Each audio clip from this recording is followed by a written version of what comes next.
start off with a little statistic I found about healthcare in Texas. According to the City of Houston Health Disparities Data Sheet, the Black or African American population in Houston experiences worse health for a wide range of health indicators than any other racial ethnic group in Houston. These include greater rates of overweight, obesity, infant mortality, diabetes, HIV/AIDS, and other sexually transmitted diseases, and mortality for numerous conditions, including heart disease, cancer, stroke, and diabetes. I use Houston because Houston is the largest city in Texas, and it is close to us here in Southeast Texas. Now, today I wanted to discuss the healthcare issues because healthcare, state-funded healthcare, is available for women and children here in the state of Texas, but not necessarily men. Also, the qualifications that are required for the state-funded health care needs to be addressed and looked at further, possibly adjusted. There's also a need for better access to providers and facilities for people with lower socioeconomic statuses here in Texas.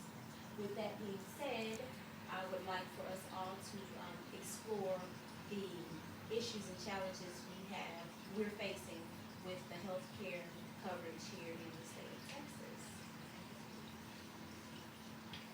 As I stated, healthcare is available for women and children in the form of Medicaid and Children's CHIP. Here are some of the cards that they provide that you take to the doctor that indicate your Medicaid number and PCP. This is what they look like.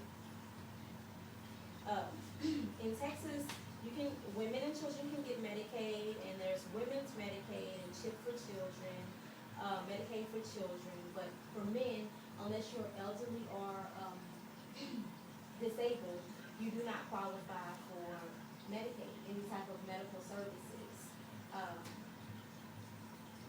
I think that needs to be addressed because why is it that men are not being provided for in the state?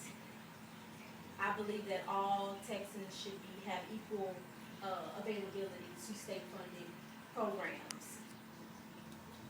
Equality for all Texans is important, but we need to also look at the requirements for eligibility for these programs. Let me draw your attention to the 2012 Annual Federal Poverty Guidelines. For a family of four in the state of, this is federal, so for a family of four, period, you would have to make below $23,050 for the year, and that includes all of your income coming into your household in order for you to qualify for any type of state funding when it comes to medical or any other type of programs, housing, any type of federal programs. This is what they look at. And then if you look down at a family of eight, you would have to make below $38,890, and that's before taxes are cut from your check. They're looking at this number. So that's not even the amount that you're taking into your household. You have to make below this amount in order for them to help you with any type of health care coverage for your family.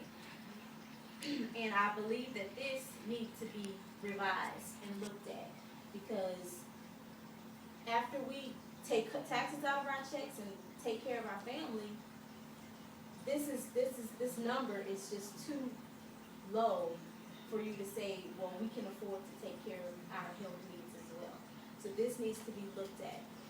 And with that, we also need to look at access, because access is a major issue as well in the state. You can revise any policy that you want, but if you don't have access to the facilities or other providers, you've only taken care of half of the problem. I'm going to provide you with another little statistic that I found.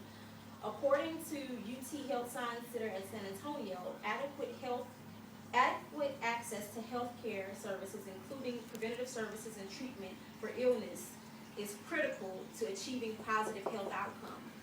Two major limitations for adequate access to care are a lack of insurance and a lack of providers in the area. As I stated before, we can affect any policy, but without having access to the providers of the facilities, we've only tackled half of the problem. With that stated, we reviewed all of the policies, the current policies in place, and we've progressed to access to health care in the state of Texas. This is a very important issue in our state, and it needs attention now. We as Texans have a responsibility to at least consider the seriousness of the healthcare issue in our state. Together, we can bring about change for all Texans. Thank you. What was it?